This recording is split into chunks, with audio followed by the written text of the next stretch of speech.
What's up everyone, Patrick here. If you're coming from the overview video for the kit, this is the assembly video.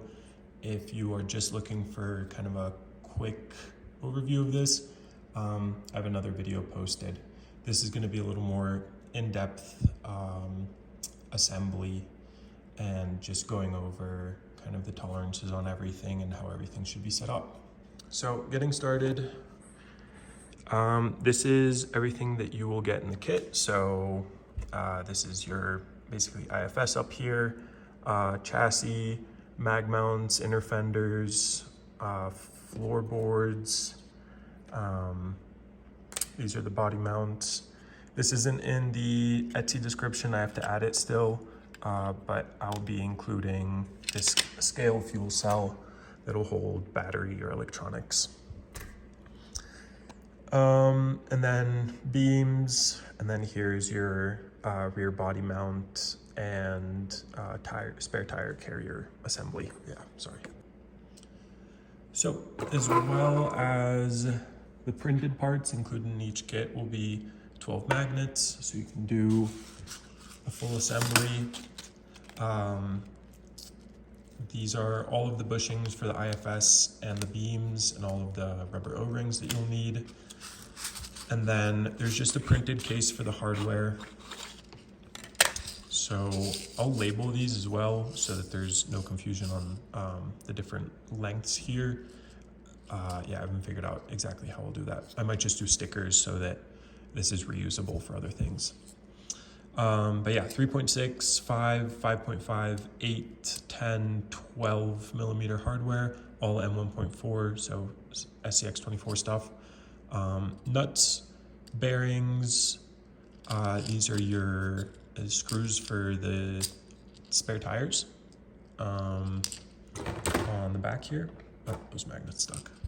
And then scale hardware for your fuel cell. For tools for this, I use an electric driver. If you're using an electric driver, the chances of you stripping parts is way, way, way higher. Sorry about the noise. What I do is I hold it super loose in my hand so that as soon as this gets a little tight on the screw, it spins loose.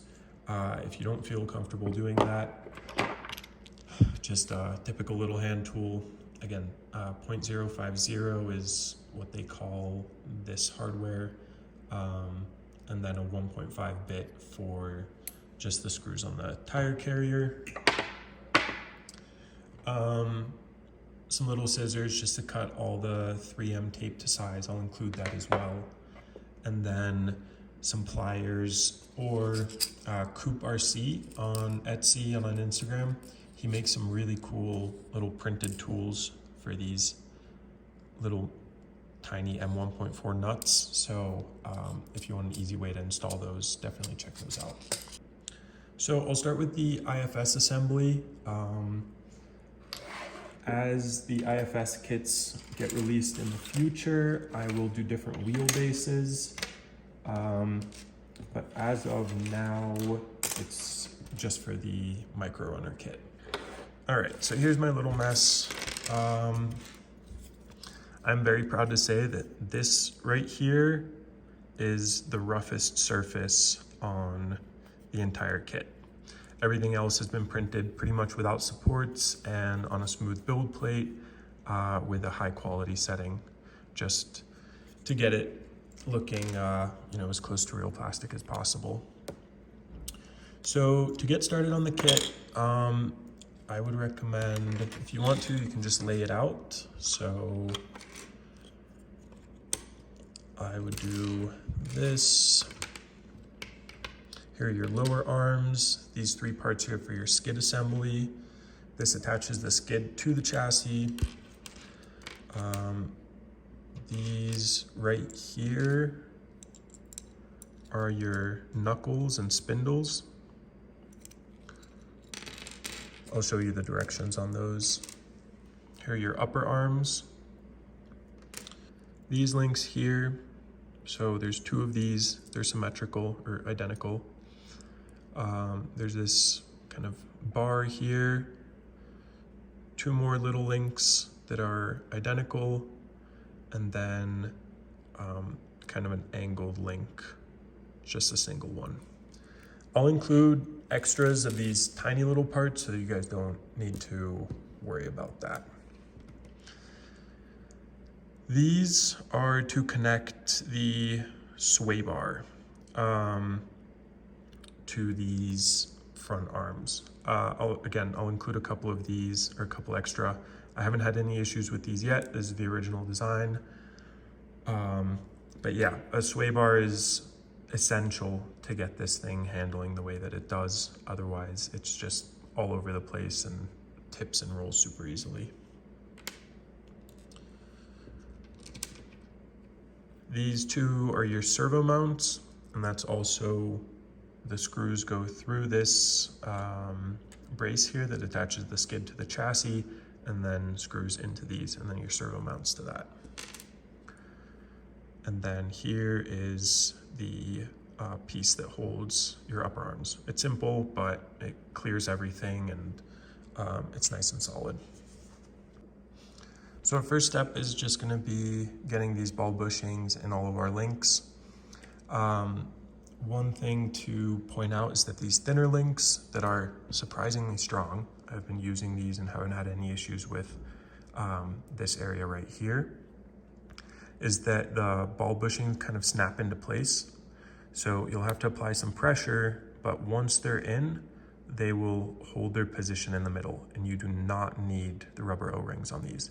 If you put the rubber O-rings on these steering links and on the tiniest little links for the sway bars, that'll end up being a major limiting factor in the travel and performance of this kit. So I'm gonna go around and get all my bushings in, and then I'll show you which ones I put rubber O-rings on and all that. For these tiny little links without the O-rings, just make sure that you're pushing down on like all sides up here. If you just hold it here with pliers and press this in, this will bend in half and it won't work anymore. And then another quick note, for these ones, the ball bushings have one big side and then one slightly smaller side. You'll want one big side on either side.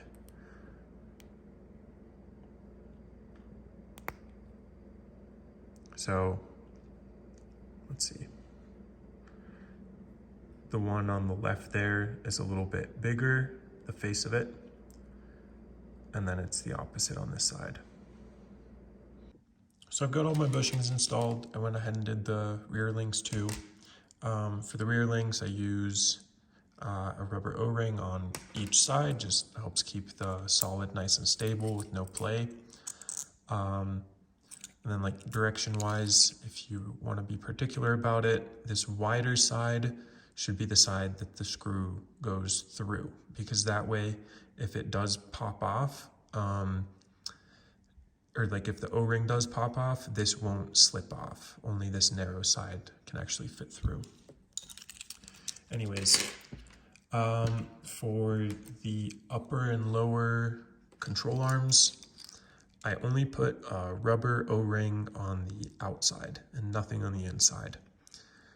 These are like a little bit wider than your standard links, so putting an O-ring on the inside here is just gonna kind of restrict the travel for both the top and the bottom. And since they're being held in from the sides, there's no need because they'll never risk popping off. So for these thinner links here, again, as you're pushing in the ball bushings, I hold it around the outside and push so that I don't risk bending this. Once they're installed, these are super stable. For these links with the groove in them, you'll want the big side of the bushing up and the little side facing down. And same for the other side. And then for these tiny, tiny ones, again, no O-rings, and you'll want one big side, one little side. Same on each side. Then lastly, for the links, you'll have these two, and you'll see how one end slopes up. So you want the end that slopes up on the same side as the bigger face of the bushing. And I'm running O-rings on the top and bottom on both of these as well. And these are symmetrical. So you just want to make sure that that little slope is on the same side as the big face. So as we get started on the knuckles and the spindles, that's what I'm calling them. If they're called something else, let me know in the comments. The only modification that you need to do is to a stock or a stock length axle stub. Oh. So this is typically what goes on the outermost part of the front axle where your hex goes through. And essentially this just needs to be shaved flat to around here. So there can be like a flat face up here at the top to stop it from sliding out of the bearings, but all of this material needs to go. And they look a little bit different on the stock ones. It's like there's a cut there rather than a hole. And you know, it's the same idea. And your end result, let's see, you see it in there that's spinning. It's just shaved down like that and it'll clear everything. I'm guessing that everybody has some of these laying around, and adding them to the kit would add at least $20, and I'd rather keep it on the cheaper side when, you know, that's something that most people already have at home.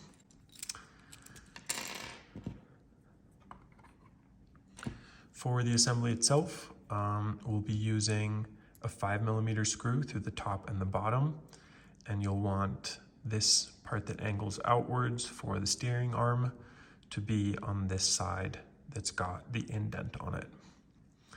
So you'll see how that's asymmetrical, and you'll just want those to be kind of on the same side there. So as you're putting these screws in, again, these are the 5mm screws that go through the top and the bottom. If you use any longer, they'll start binding and this won't spin freely. There's two ways to do this. The quickest way is just to get the screw head flush, and we'll do that on the top and on the bottom. So you see, let's see, there we go. There, it's flush, and you can give it a feel. There's a tiny bit of resistance, but it moves freely. And the more you move it, it'll just loosen it up a little bit. I haven't had any problems with these screws falling out, but for any screw that sort of applies here, there's going to be a part that's a little bit tighter and a part that's a little bit looser. In this case, it's this part here, the spindle, that's a little tighter, so you can put a drop, like the tiniest drop of glue, just to keep these fully, you know, in place. But I haven't had any issues. I think that as long as you just check them every once in a while and make sure they're not falling out, you'll be all good. I'll do that on both sides, and then I will put my bearings in, as well as the drive stub. Oh, and the other way to do it, sorry, you can tighten these, get them snug, and then just do like one full turn back.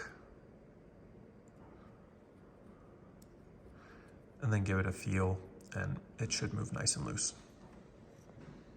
So once you've got your bearings in, you can slip the axle stub through, turn it like that, it won't go anywhere, and then put in your pin and your hex and everything as usual. Getting started on the parts for the front suspension, or the skid plate for the IFS. You'll see there's a hole for a grub screw in this piece here that holds the lower arms, and you'll want that just to slide in like so. Here you can use a 5.5mm screw, and I'll just tighten that down until it's snug. Again, you don't need to over tighten these, you don't need to tighten them like metal, just get it nice and snug, and it'll hold.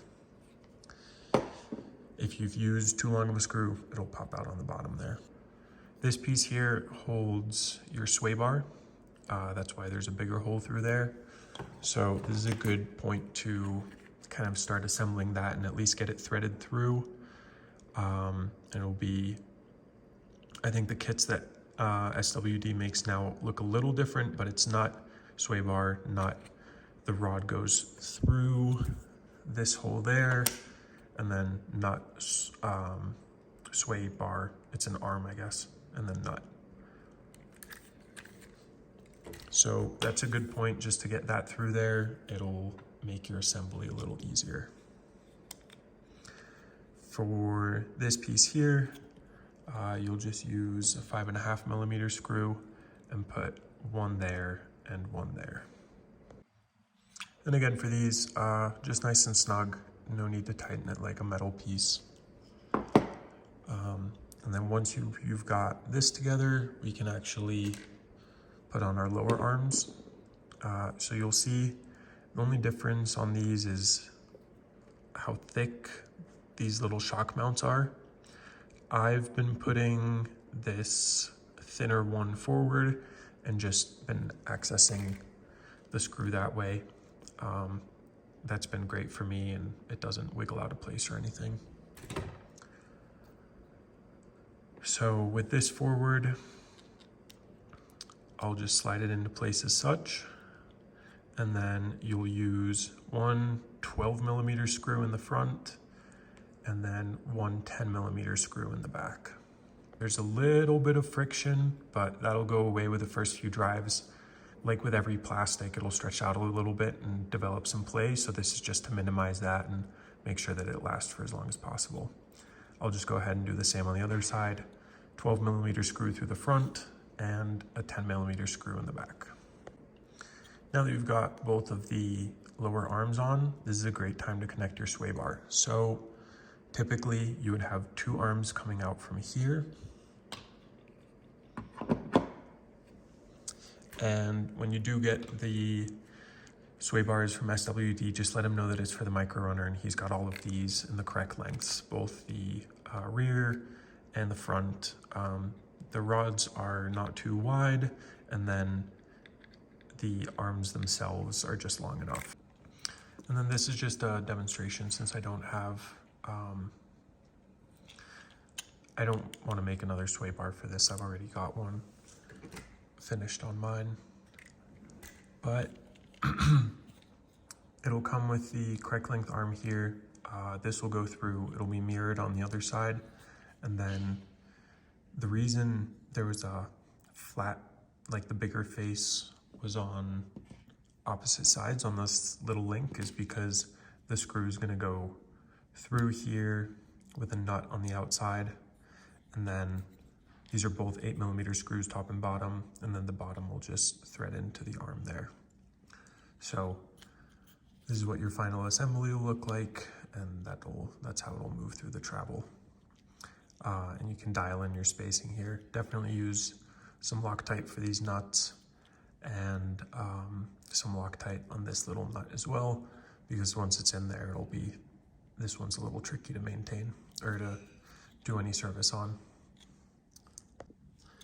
So I'll just leave these here, but at this point your sway bar should be on and through, and this is also a good point to hold everything flat as you tighten the sides, just to make sure that the sway bar is equal on both sides and it's working the way that it should. From here, we'll actually get started with the steering rack. So you'll need these 5 pieces to start with, and then you'll see this bar is asymmetrical, so the hole is on one side. It really doesn't matter which side it goes on. You'll just have to flip the servo in the correct orientation. But I've been running this to the passenger side. And then you'll use 2 12mm screws. They'll go through this hole at the top, through this link, and then into this. So I'll just get it assembled here and show you guys what the finished product should look like.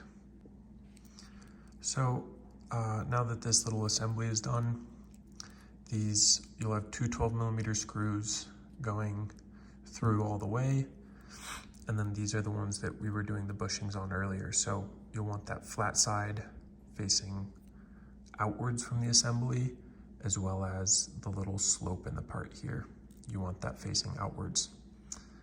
And then I got these tight and then backed them off like a quarter turn, and that just lets everything move super freely. So once you're at this point, this is kind of where the direction starts to matter a little bit. So I'll sort of line it up like that. These two are gonna be facing forward, and I'll get this is my link for my servo horn. And again, using an 8mm screw, I'll just thread it in there, and that will connect to the servo horn later. Connecting this to the servo horn later is easy. I would just connect this itself to the servo horn and then attach the servo horn onto the servo once it's mounted, because you'll have super easy access here. Now that you have this assembly done, I'll lay it out. I need, again, two 12mm screws, so the longest ones, and I'll thread those down through the top of these two arms.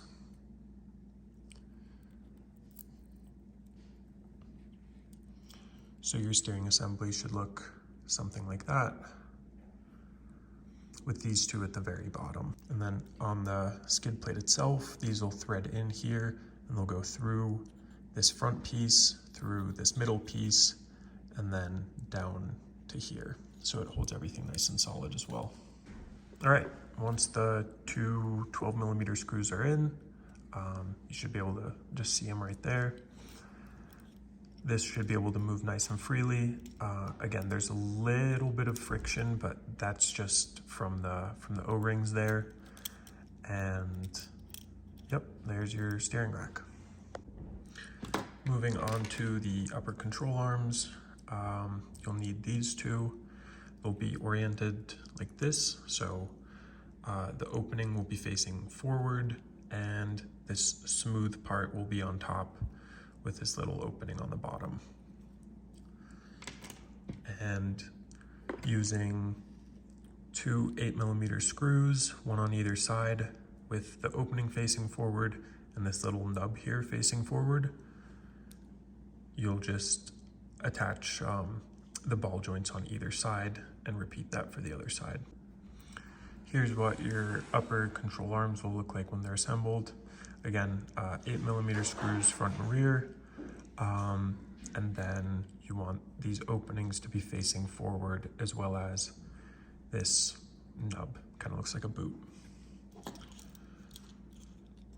And then you'll see there's 3 holes here and 3 holes there.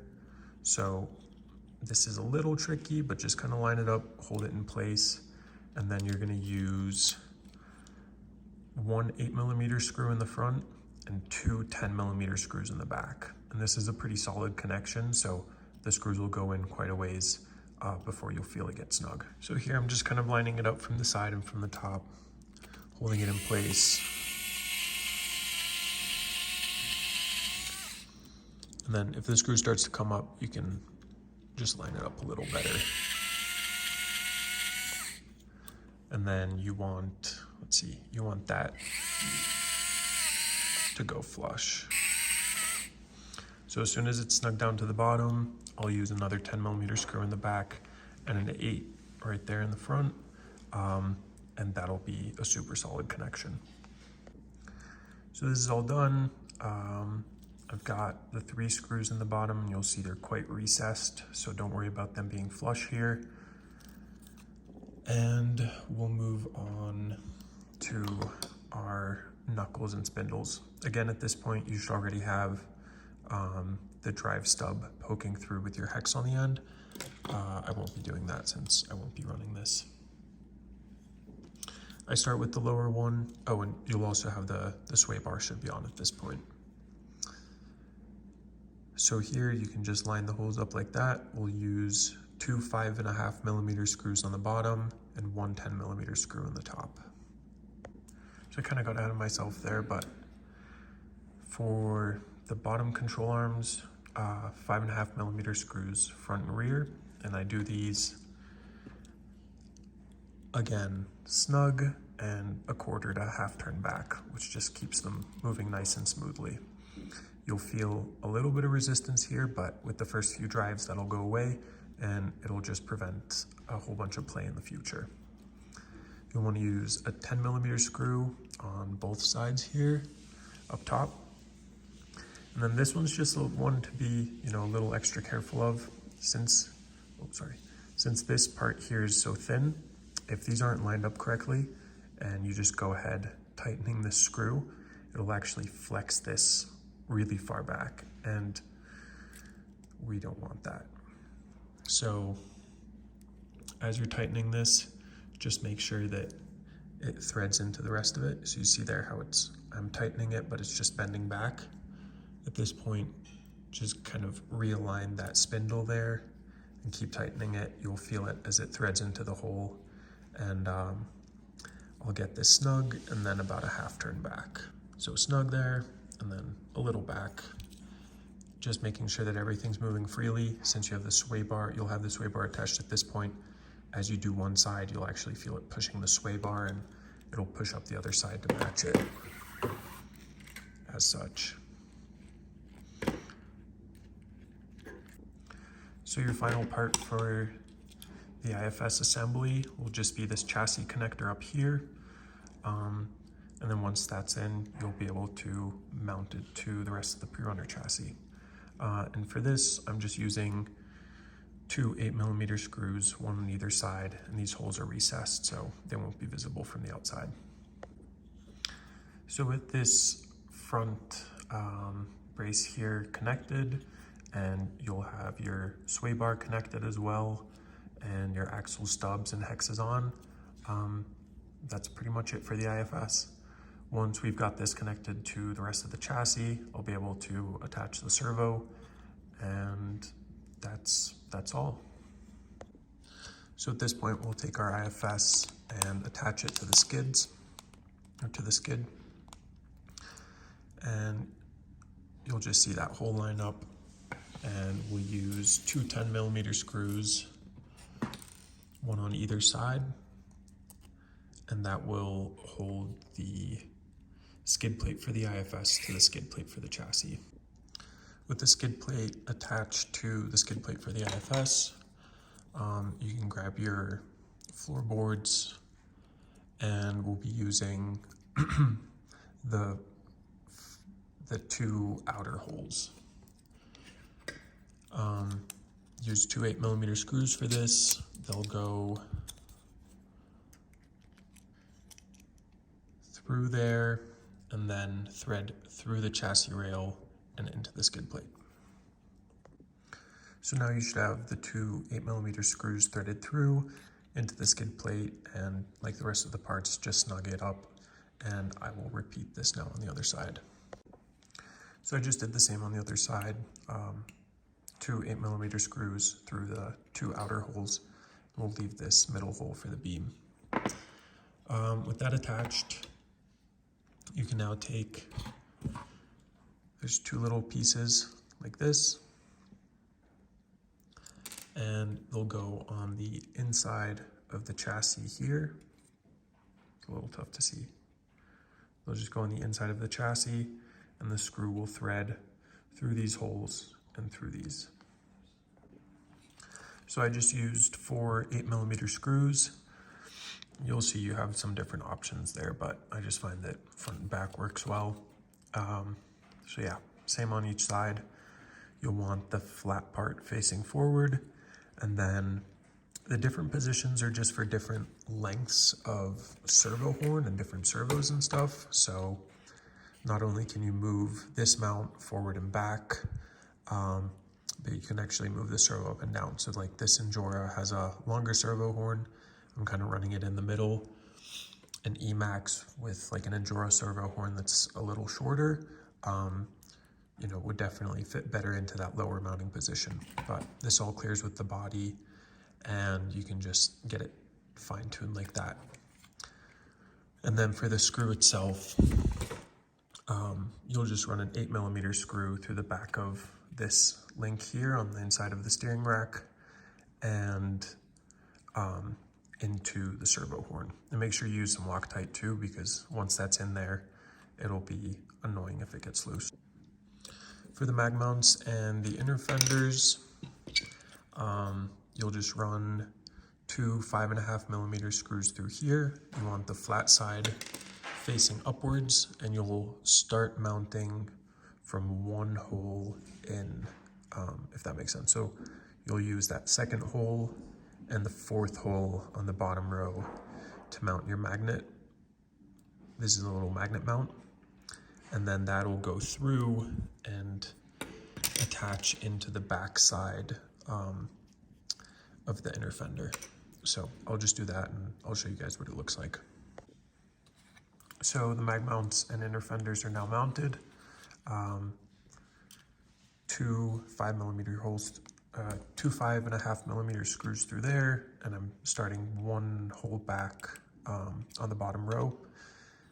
And then these just mount to the inside there. You can see the screws. And this is also optional, but you can use a 3.6mm screw here, just because then that's flush with the back side, and it's not really necessary, but helps keep it a little more solid. For the spare tire carrier, you'll have two parts like this, and one side has an area for recessed screws. One side is indented a little bit. We're gonna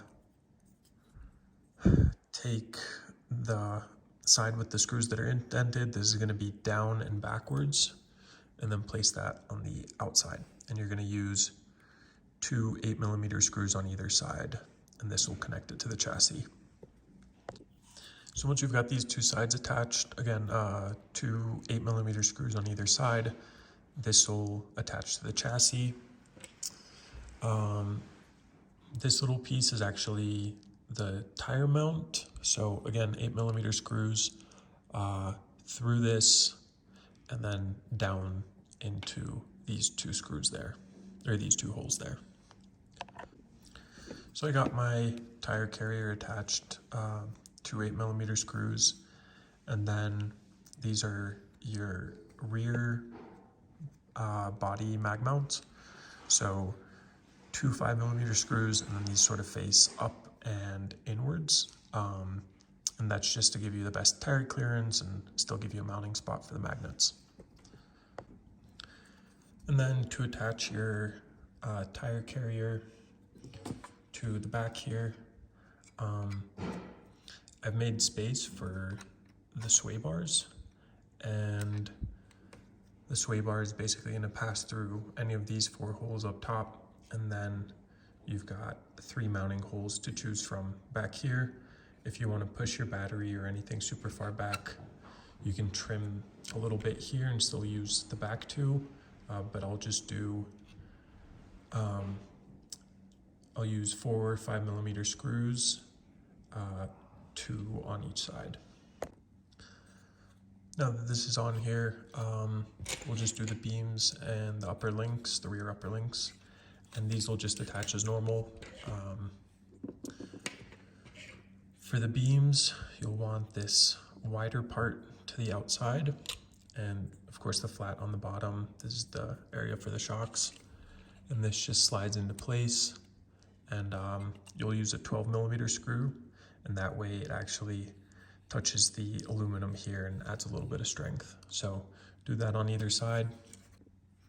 For your rear upper link, just use the middle hole here to start, and then you can adjust that to change the way that the axle reacts and how the suspension works. But this, again, this middle hole is a good starting point.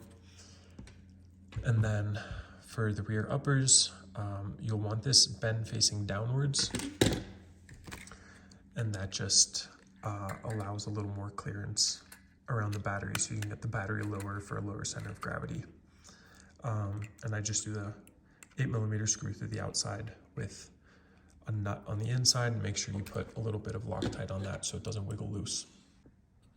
So now that you've got your beams and upper links attached, you'll be able to mount your rear axle. If you're using Muse axle, which is what I'd recommend, either the nylon one or the metal one.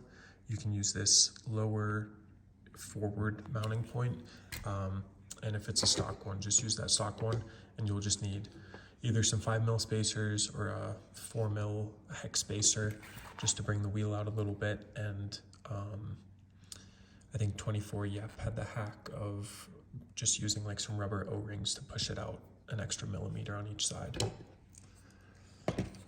For the fuel cell, the scale hardware is included, and there will be a tool for that as well. And you'll just fill all of these holes with the scale hardware. They poke out a little bit here on the sides, but they clear the battery, and you can trim them if you want to. And then using two 5 or 5.5mm screws, you'll go through the sides of the case here and into this. So this actually pivots open like a lid, and it's easy to access electronics or battery.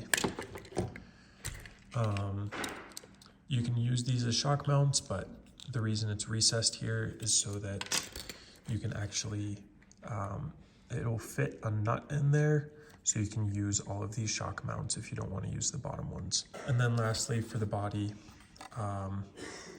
8mm screws here. You can use 4 of them. They thread through the cab and into the hood. And then for the cab body mount, you'll see it's indented there, so you can actually push in a hex or a nut. So I just lay the nut down on the table.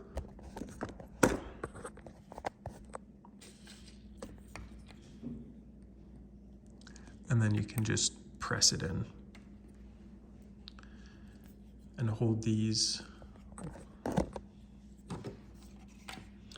then once you've pressed the nut in, you can just hold them on the back, and you'll thread 2 10mm screws, one on either side, all the way through. They'll go through this mount and thread into the nut and actually pull the nut back into the mount. So that's it. Once you've gotten to here, I would put the magnets on the front mounts and the rear mounts, and then tuck the magnets inside here. And then just line everything up as you glue or tape the magnets in place. So as you're finishing assembly on your kit, this is what it should look like. You'll have some extra hardware left over, and I will post another video with like the shocks and the motor and electronics that I'm using, and the geometry of how I've got everything set up. Thanks for watching, and reach out to me if you guys have any questions.